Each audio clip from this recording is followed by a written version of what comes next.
So today I have the amazing honor and opportunity to visit with a man who does not need really any introductions, but for the sake of people who may not be in our industry, I'd like to welcome Mr. Frank Cannata to Next Week's Life's podcast, which, as you know, has been an ongoing series of podcasts with some of our most successful leaders in our industry.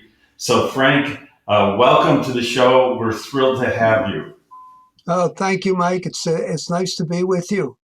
Uh, I mean, you've really stepped it up a bit here with this production. I mean, I get on a Teams call with Scott, and we do Fridays with Frank. Well, Fridays with Frank is great, and it's always about the content. This one is fun because we do want to have production quality and for honored guests like yourself. So we appreciate you taking the time to join us, Frank. This is going to be fun. This is going to be fun. So I'd like to, you and I were talking a couple of weeks ago about the history of your beginning and origins in the industry. So I asked you a question, Frank. How did you get in this business? Oh, And that's a good one. yeah, if you So, don't mind, I'd like you to pick that one. yeah, it's an interesting story, but I don't want to take too much time telling you. Basically, I was in the furniture industry, and I was working at what was called the Decoration and Design Building in New York. It was upscale, selling to interior designers and architects. And it was, I was making a pretty good living. And our receptionist was just a very lovely person. And I just started dating Carol around that time, and she invited us up to her apartment. Her apartment was on 63rd Street, and it had a huge terrace. Now you have to know what that costs. I'm Oh saying my God. a receptionist has this, and then I met her husband, and I figured it all out. Guy was a unbelievable, had a sales history that was amazing, and he was literally he was in the plan mode to retire in a few years. He was the Saxon Business Products manager of the branch in New York City. Oh my God, Saxon. Saxon Business Products. So obviously, we took to each other, became friends, and we dated and went out several times. And he got to know me and know my situation in terms of my family and the difficult financial problem that I had at that time. He said, "Frank, get into the copier business. You'll make a freaking fortune." I said, "You got to be kidding me." I told him what I was making roughly in commissions. He said, "You'll do better than that." He said, "I'm telling you." He said, "I'm managing the branch. I'll hire you tomorrow." So I went out to the branch on 40th and Park, took me in, and I became my first territory was Wall Street and John Street in Manhattan. And in those days, the salespeople had to push a machine on a cart in their territory. And we used to go up to the top floor of the buildings and work our way down cold calling all day. And that was probably one building was probably your territory. I beg your pardon? I say that one building may have been your territory. Yeah, well, no, actually, in Wall Street and John Street, there was more than one or two. There was a lot of them. Wow. It was basically if you started on Wall Street on a Monday morning cold calling and you quit on Friday, you might have covered three buildings. So you were just beginning with Saxon and you were dating Carol? Yes, that is correct. Wow. So And how long were you at Saxon? Saxon, I was there until 1974 when I was hired by Canon. Wow, Saxon to Cannon. And where they recruited you at Cannon recruited you? Yes, Wow. because what at that time, Mike, you may not recall, um, Canon had licensed the Canon NP70, but redesigned it, a liquid plain paper copier. And they did such a terrible job that it was unbelievably bad. The Saxon PPC one was a disaster. Um, and to make a long story short, I was selling in New York. How they found me, I can't tell you. And I went over and I sat down and I talked to the fellow who was it's the lead Japanese guy there. And we had a great discussion. And I was telling him, I said, I hope the original product, the MP70, was not the Saxon PPC1 because everybody hates the product. So he said, come with me. We went into the warehouse, called over one of the Japanese techs. He says, unbox the machine and do a test print. Now, if you did that with a Saxon PPC1, you might get a test print in 3 or 4 hours. This Japanese guy took it out of the box, put it out within 15 minutes, pressed a button, and got a copy. Wow. I said, you win. I'm on board. So when you look back on those early days, and did you ever imagine, at what point did you imagine that you were going to start your own consulting company? That was the furthest thing from my mind. Mike, because I was a latecomer into the business, I was putting a lot of pressure on myself that I wanted to move upstream as quickly as possible. And it was unrealistic. And then I had an opportunity that was very attractive to me. Apico offered me a stock option to go to work for them. And now Apico was in bad trouble at the time. It was no secret. And I made a dumb decision. I took Carol and CJ and we went to Chicago. And let's see, we filed for bankruptcy 2 years later, 2.5 years later. Uh, uh, I wanted to get back east, and I took a job with Royal. And that was, probably Dan Doyle could tell you better stories than I can about the old days of Royal. Crazy company. So anyway, You were at Royal the same time Dan Doyle was at Royal? Danny was there and introduced the RBC1, the first plain paper copier a dealer ever had his hands on.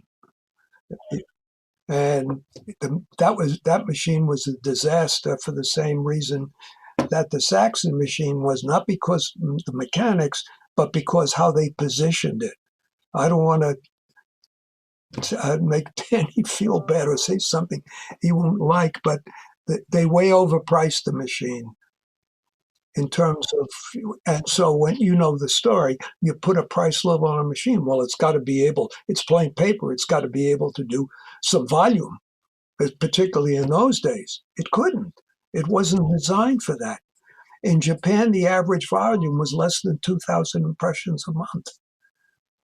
They were trying to put 10 and 15,000 impressions on. So if you're in this world of, my God, for the audience, you're hearing names like Saxon and Royal and Apico. For those of you that may not know, these were world-class companies way back in the day. So you're going through, all of these new opportunities. And what did change in your mind that said, you know what, I want to do this. I want to be Frank Cannata Consulting or MRC. There was this Japanese fellow at Canon. His name was Hank Amino. He's now long since retired from Canon. Hank taught me a lot about the Japanese culture. Because the dealers at that time didn't have a clue how to deal with the Japanese. And, when we started selling for Canon, the dealers were a little bit concerned. They're, not that they didn't like the Japanese, but communicating with them.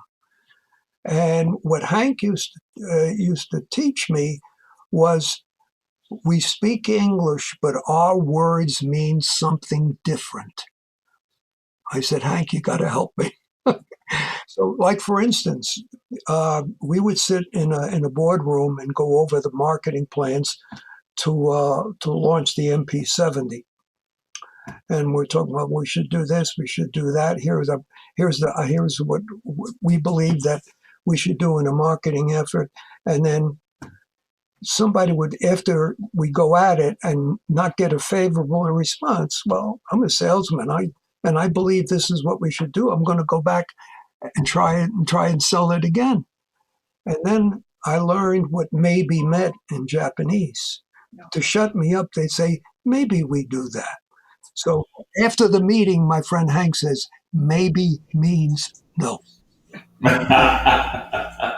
Yeah, yeah. And so, at what point then, Frank, did you literally begin consulting as your future? We started in January 1979 after being about in the business about 8.5 years total. Uh, and I felt the one thing that I had to offer was what my friend Hank taught me. I can go to these dealers or go to these new Japanese companies that were coming into the market at that time, and say, "Here's going to be here. I can tell you what your challenges are because we did it. We did. We did. We. Everybody was ecstatic with our launch and what we did, and the whole 9 yards." Uh, so I felt very confident. It wasn't rocket science. It really wasn't.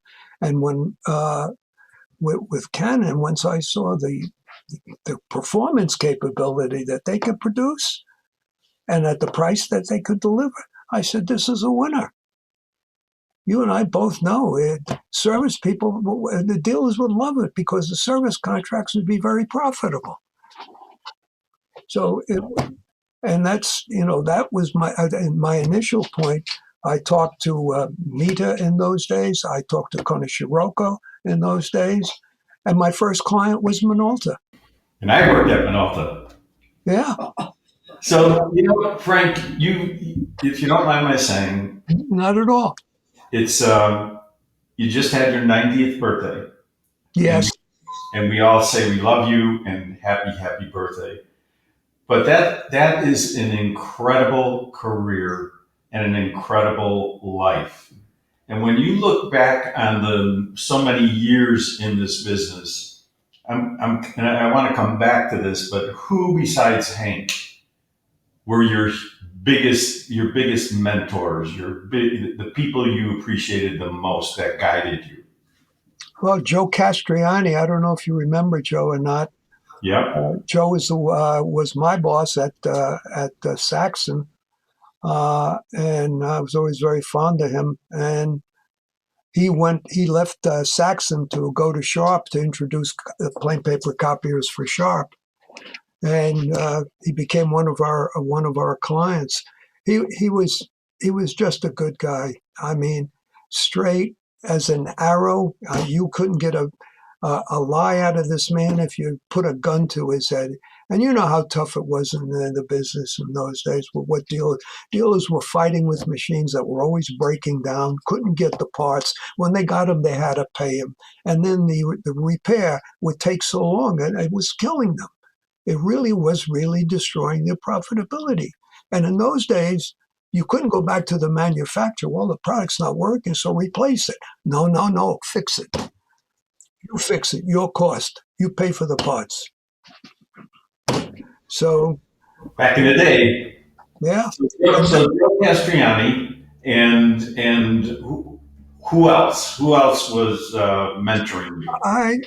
I would say probably, thinking back of all the people that I've known, it was really no one dealer, but a whole slew of dealers. The dealers that I called on were always teaching me, and I'll give you an example.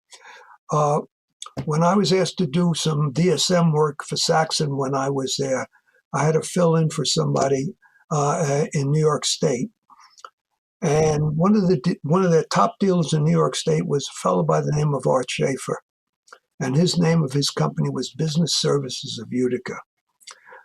And now we're talking about the 1970s now, when Utica, New York was depressed. Upstate New York as a whole was not in good economic shape. So they said, you got to visit Art. He's one of the best dealers upstate. So I made an appointment. I went into a real nice guy. We sat there and we talked, and I had a promotion that they wanted me to offer. And I was the hot shot from New York, grew up in Brooklyn. I can sell this guy from Utica or anything, right? So I go out, I give him my Class A presentation, hit hard on the close. How many can I sign you up for? He said, none. So I said, oh, none.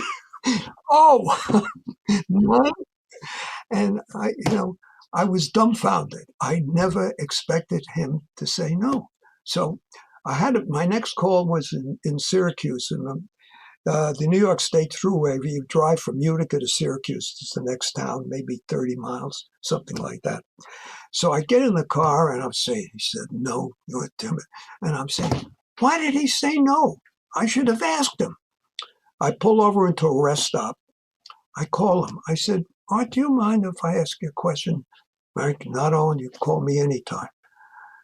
Why did you say no? And he said, Frank, I only buy what I can sell. Ah, How the hell do you like that one? yeah, Did that brilliant. ever, did that ever teach me a lesson? Yep. And then another time, uh, the fellow who was the regional manager wanted me to take a territory. This is going back for Saxon, wanted me to take a territory in the Midwest. And Carol and I were married then. I said, what do you think? She said, if this is a chance for you to do what you need to do, I'm with you. So I said, well, okay. So he said, let's get out there. We met at the airport at LaGuardia and got a flight out. And we ended up in Madison, Wisconsin, visiting Cordon Flesh. Oh, All right. Now, in those days, 3M was a big deal. And Gordon was a big time 3M seller. Well, you go into this, and again, I still had this whole notion that, you succeed in New York, you can sell anybody, anything, anywhere, right? Which was so dumb. Anyway, uh, we go, and first of all, Gordon Flesh, what a class act. I mean, this guy, I've told people this story many times. That that showroom, that demo room, was better than the one we had in New York. wow. I said, pretty nice. Took me into the sales area, no question. What a class operation. Uh, and then he took, the time he took to just explain to me my RSM. And, he had been there many times and he knew Gordon real well. He didn't need that. And he really was such a gentleman. He was so kind and just. And I've told his son Tom and his son Bill many times that same story. What an unbelievable guy. So, anyway, I'm leaving. We're going to go on to the next call. and I say to my RSM, I said, I'm surprised. He said, why? I said, I never expected to see a dealership look better than a branch of a manufacturer, a major branch of a manufacturer, and really be so polished and just on top of it. He said, Frank, you know what your problem is? I said, I can't wait to hear. Yeah, I'll bet. He said, you think everything west of the Hudson River is California. Ah, So yeah. that between meeting guys like Art Schaefer, meeting people like Tom Flesh through the years, I always was able to find that quality of individual that would really teach me the business in their own way. Yep. So you're basically an amalgamation of a lot of mentors, right? Some of Yes, the finest people in the industry. And I'm sure, knowing you well enough, you probably are either too humble or don't realize how many people you've touched and through the course of your career. And I can speak for myself. So I don't know if you ever remember that one ride that we took amongst thousands of rides where you and I went to Jersey and we were going to visit Olympus and or Olympia, I can't remember what it was, for distribution. And I was a young kid, and you were already somebody to be respected in the business. And I don't recall exactly what you said, but at some point during the ride, you had said to me, Mike, you need to calm down. You need to watch what you say and how you say it. And all these years later, that probably is one of the top best advice that I ever got from anybody. Do you Well, thank recall you. that ride? No, I'm sorry, I don't. But that's nice to hear because seriously, you you meet people. I knew you to be a very aggressive, talented individual. And the one thing I learned about the copier business, and particularly in those days, you better be aggressive. You better get out there and work your butt off. You were clearly ready to do that. You were so energetic. And, you know, and it was just a matter of if that's what I said, basically what I was saying, control it. There's a time to use that and there's a time not to. Well, that's pretty much what you said. And that Yeah. lesson, it's lasted forever. And so when you think, when you look at all of the things that you've done, and I'll ask you two questions. One is, what are you most proud of? So that's the first question. Hmm. To be candid, what I'm most proud of is being able to take what I'm committed to and get a positive result. That's a broad statement because it's not only applies to my business life, it applies to my private life.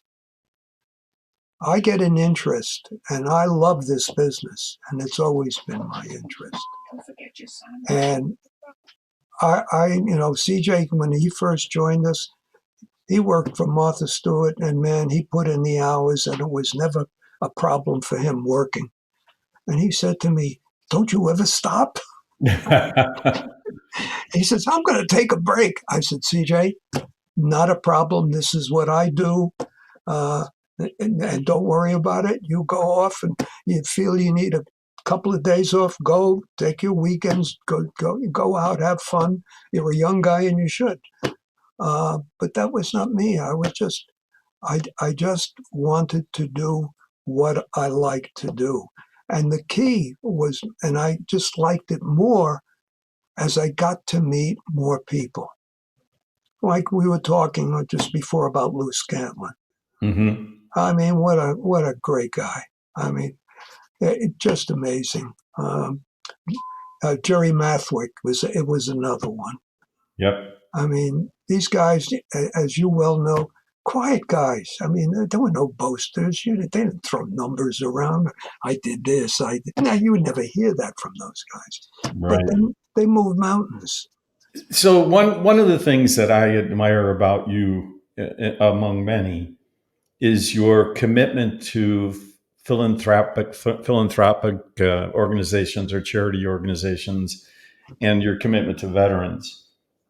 So how did you arrive? I mean, you've become a pillar really of the industry, an example for all of us to follow and lead as far as how to raise money for really wonderful causes. How did that happen? How did that become such a deep part of your life? Well,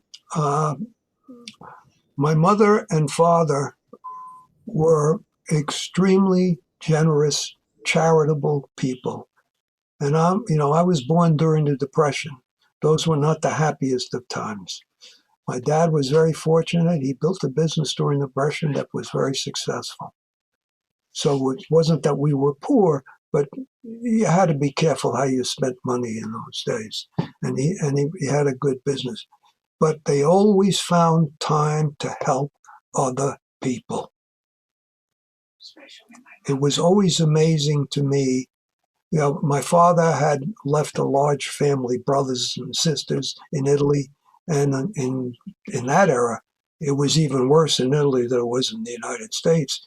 And he sent a ton of money to them, to his family. And when Carol and I first went there many years later, uh, his oldest brother's wife, my aunt, said, "Your father saved many of us." My mother was very quiet. I never knew what she did from a charity standpoint, and I didn't find out till after she passed away. She died young with cancer, and it was my job to go in and clean out their room and take, what you have to do in that terrible time. And I see these two jars, one with quarters and one with nickels and dimes. And then I go into her, her dresser, and I see that the priest had the orphanage. They made a movie out of him with Spencer Tracy. Oh, uh, yeah. I can't remember the name. I Boys know. Town. Boys Town. Yeah. Yes, Boys Town. Thank you letter from Boys Town. At that time, there was a big drive because of polio being a very serious disease at that time. The polio group, I forgot their name. She was saving her change, and then I guess when she got to a certain amount, she would send it to them with the thank you letters. So this is what I grew up with. The people that never thought about themselves. They thought of the family first. And if the family was taken care of and somebody needed help, they were there. And my grandmother, who lived with us at the time, was much the same way. I'll never forget as a kid, a very, very close family friends of ours became ill with, they ate some poisonous food. It was crazy. I think it was bad pork or something like that. And they were, in those days, you didn't go into the hospital because you couldn't afford it. So they had 5 people in a house. My grandmother went there for a week to took care of them, cleaned the house, fed them, did everything for them. I mean, that's the kind of commitment they had. They showed me. So when I got old enough, I was approached by when Carol and I were living in Connecticut at that time. This fellow said, "Frank, you're Italian, right?" I said, "Yes, you got to join this organization." This fellow was also Italian. He said, "I said, what's the name?" He says, "Unico." I said, "Well, what is it?" He said, "It's a service organization. We raise money for charities, but we're big on supporting the ethnicity. In other words, trying to educate people that not all Italians are mafioso, that we have a lot to be thankful for, doing all that kind of stuff." So I really took to it. We first of all, it was great meetings, a lot of fun. We always had a good time, but we raised a hell of a lot of money. And from my experience with my own alma mater, Seton Hall, I said, we can do things with these universities by establishing chairs of Italian study. All we got to do is raise about $250,000 to plant the seed.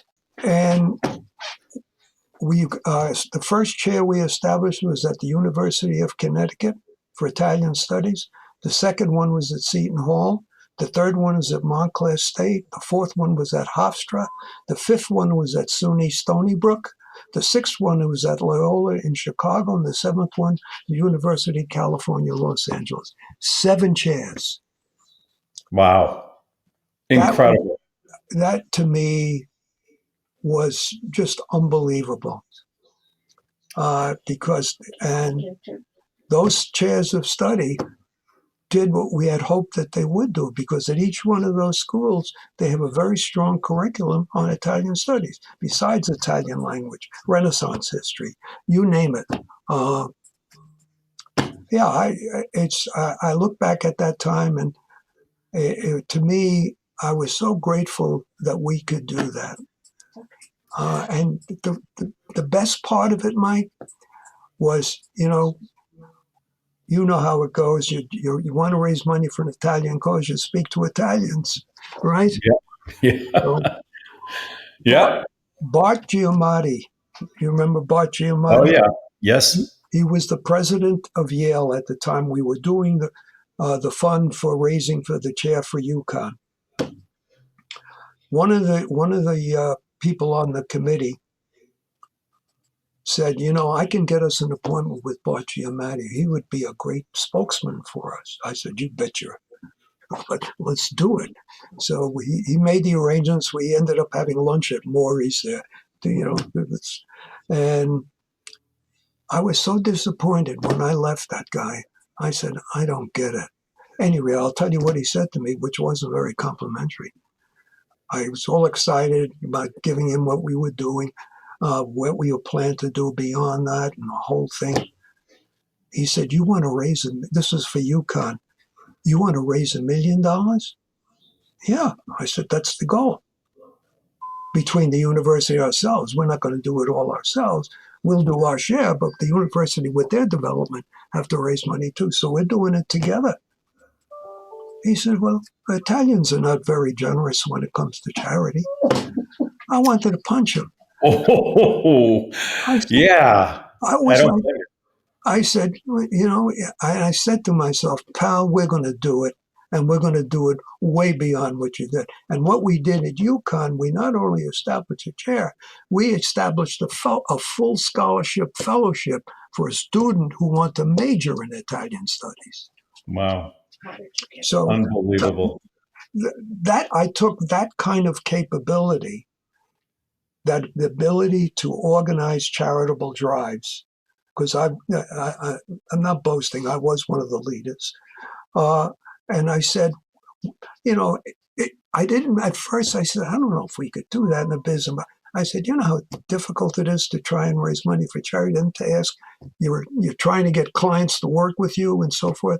To add charity, Brian Merriman said, Frank, I'm going to set up a lunch for our publicist when he was president at Toshiba. He was coming into New York to meet with his publicist. And we went and had lunch. And I knew he had something on his mind. I didn't know what the hell it was.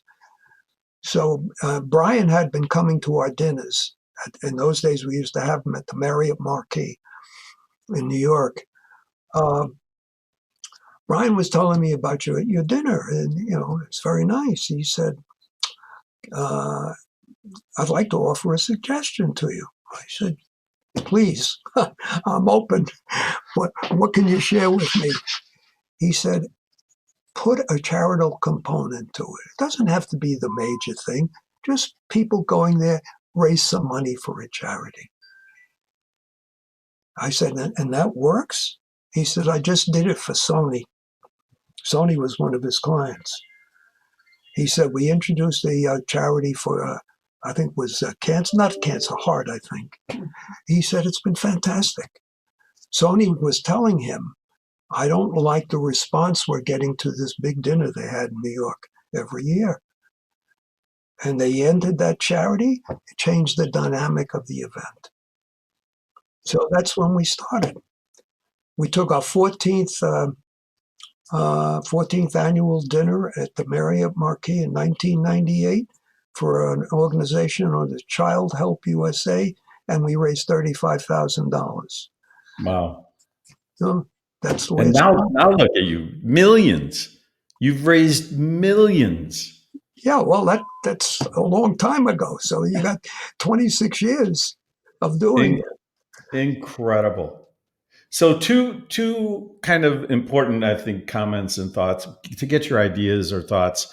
Um, the more recent thing that I've seen is your unbelievable commitment to veterans, and especially the last few years with your annual veteran award. And now I know this year, I don't want to speak out of school, but you're doing something especially honorable for the veterans. Um, what comments and thoughts would you like to share with the audience about what you're doing and why? I was very lucky. I've been lucky all my life. Uh, when the Korean War broke out, I was graduating high school. So I said to my mom and dad, I'm prepared to go and enlist in the Marine Corps, do my time. And when I come out, I'll go to school on the GI Bill. My mother looked at me and said, no way you're getting an education, because she was aware, as she always was aware of everything, that you didn't have to, because they had to draft then. You're 18 years old, you're gone, as long as you're 1A. Where you got deferred is you got accepted to a university, which I did with Seton Hall. And after you had to take ROTC for 2 years, which was Army, but those were accredited courses. Now, when you go to a Catholic university in that era, you're taking religion and philosophy every semester. So I had a ton of credits tied up in Army and religion and philosophy. A lot of it was very interesting and very good, but still, I had other things I had to get for my 130 points for my degree. Any rate, I found this program was called Marine Corps OCC, Marine Corps Officer Candidate School, in my sophomore year. You had the option of continuing on with ROTC into junior and senior year, and then being commissioned in the Army when you graduated. With the Marine Corps program, you didn't do anything except sign up for the reserve with the commitment that upon your graduation, your successful graduation from college, you immediately go into the Marine Corps and you go to their OCC program, which is like boot camp for training young people to be officers. So that's what I did. But by the time I did that, it was 1955. The war in Korea was open. The war in Vietnam hadn't started. We were at peace.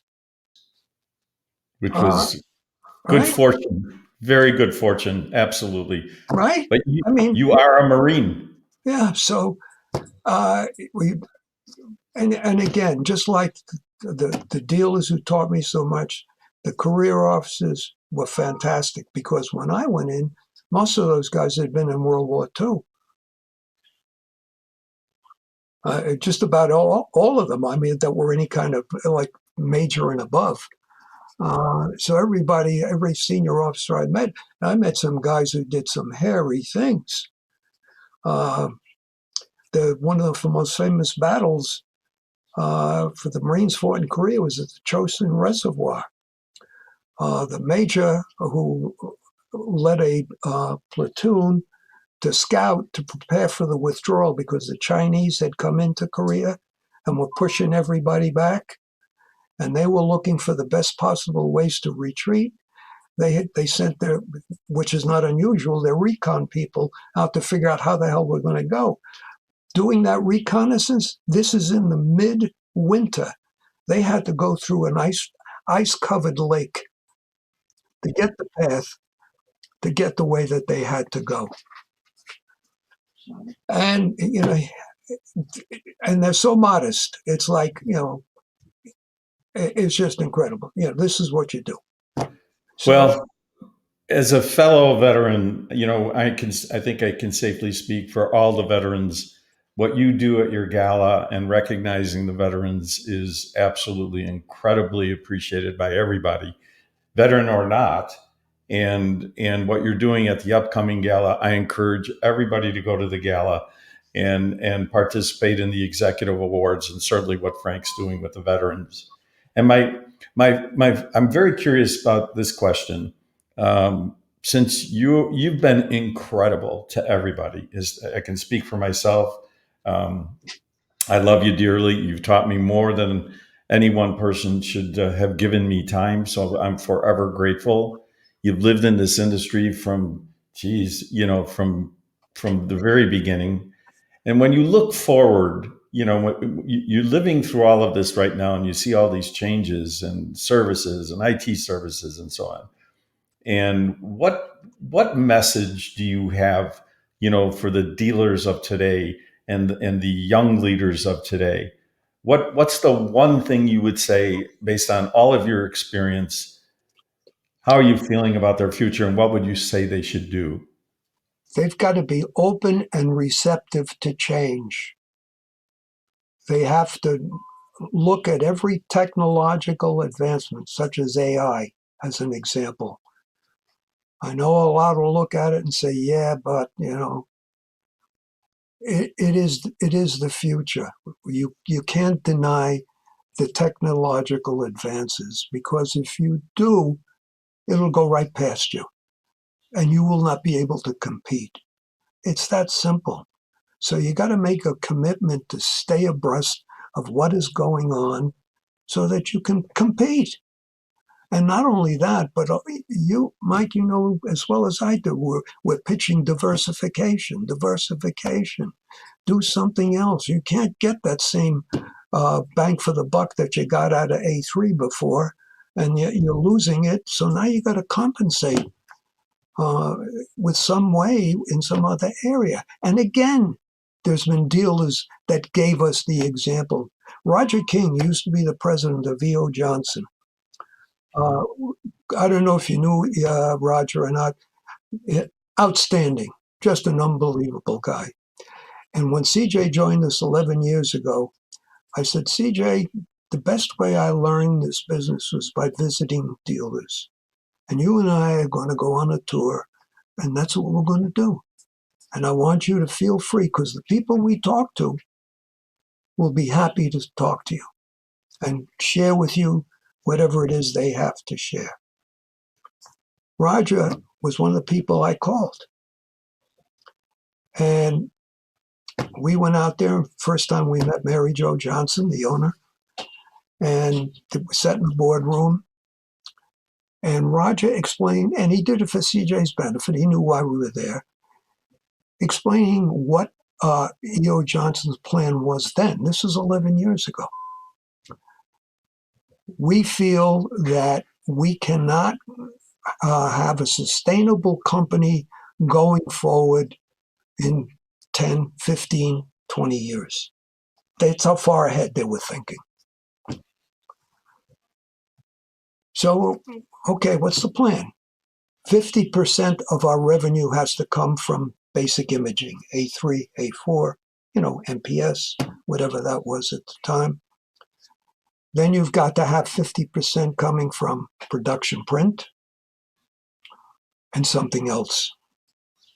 IT was then just starting to be discussed, so he mentioned IT as well. So you take production, print, IT, and they still were thinking about a third, which they did eventually do it, which was basically providing consultative services, as well as everything else they did about print. And I sat there and I said, that's it. You got to think a decade ahead. Yeah. And that was back then. That was amazing for him to Well, be that was thinking. 11 years ago. Yeah. Yeah. And CJ has told that story to more dealers than I can count. When we get into this discussion, he says, let me tell you what Roger told us all that time. You got to get 50% from the old business and 50% if you're not involved in production, IT, whatever. Well, Frank, as we come around the corner here toward the end of the conversation, um, again, at the risk of embarrassing you, you've touched so many people's lives in so many ways, and I'm a great example of it. You've mentored me and guided me, and sometimes you yelled at me because I was a bad boy, and I deserved it. But and by the way, I'm very happy that you didn't tell the story about Uncle Louis. And I knew you were going to say it. You mentioned it, not me. yeah, so anybody who wants to know the story about Uncle Louis, you just ask Frank next time you see him. But you've shared so many phenomenal stories with me off camera and on camera in life. Some fun stories about Danny Doyle and how he sold copiers, and I look forward to having that conversation with him. But you and Carol and now CJ have really left an unbelievable mark on this industry and frankly in life. And so for that, again, I thank you, and I know I can speak for the industry to say thank you very, very, very much for all you've done. And again, when you look at your contribution in life and what you've done for this industry, I know you're really humble, but I'm going to go back to you've cut a pretty big path, and during that whole experience, that whole journey that you've created. And I'm going to come back to what are you most proud of? Because and if you don't answer correctly, or to my way of thinking, I'm going to answer it for you. So what's your last thought on that? I would like to think what we did in bringing people together. We have an event coming up on May 16th. We call it our Key Client Partner Dinner. These are the people who are the best of the best for us. And we have this dinner in New York at a private club we belong to in New York City, Tiro Segno, which in Italian means pull and send because they have a rifle range in the basement. Anyway, and it's so great to create that environment where we'll have Larry White from Toshiba there, Mike Maruzik from Sharp. Generally, Oscar Sanchez will be there from Kyocera. He told he apologized. He sent in Frank Super, who is like his right-hand guy there. And Jim Caridi will be there from Rico, as an example. And bring in the founder of Great America, Tony Golubic, which we're thrilled about Tony joining us. Great guy. The chairman of Visual Edge, Austin Vancheri, people like that. And to be able to sit down next to each other, talk. We don't discuss business. The whole premise is thank you for being supportive of us. Let's go out and finish the year and do it, knock them dead. That's it. But at the same time, we facilitate one talking to the other where it's possible. For instance, one manufacturer had a product it wanted to private label and was having a tough time. I set the president of the company that wanted to private label to the perfect company that could private label and do a hell of a job with it. I set them next to each other at the dinner at my table. That's what you do. That's what I'm most proud of. To see that successful, to see that, and it was done so quietly. No fuss, no muss. I mean, the company that had the product. I'll tell you a story that'll give you some idea. Every year you got to submit a proposal for renewal, and the general manager, so to speak, who we work with and okays our contract every year, says, CJ, send it to me, don't worry. He said, the boss sees your name come up. He said, done. Yeah. Well, if I can offer this final thought, and I think the most impressive thing, you hit one of them, the ability to pull people together. And whoever said that, hey, if it's Frank Cannata, let's do it. And that's just the kind of respect and admiration you have in the industry. That's a remarkable achievement. I think the other thing too is your actions. Your actions inspire people. And because of the things that you've done in raising, so many millions of dollars for donations, I think you've actually encouraged, I can speak for myself, you've championed a big change in me as a human being, and I do the best I can, to raise money for Children Fund or for you or for veterans, and dedicate a percentage of your life to helping people pay it forward. So those two things, I think your ability to command really the industry from a very respectful and admirable position, that's an achievement I don't think too many people can ever look at and say, I want to be like Frank. I don't think I can ever be like Frank. So you've achieved a level of stardom because of your actions and the way you live your life. So, for that, I thank you. And I know so many people that feel the same way about you. And obviously the next generation with CJ is going to look even bigger and better.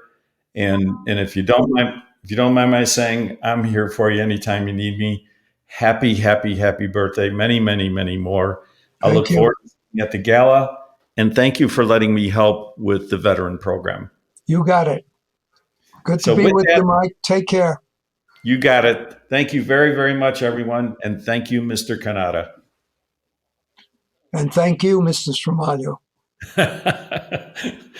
See, Or should I call you Mikey? yeah, I knew you couldn't get rid of that one. You couldn't skip it.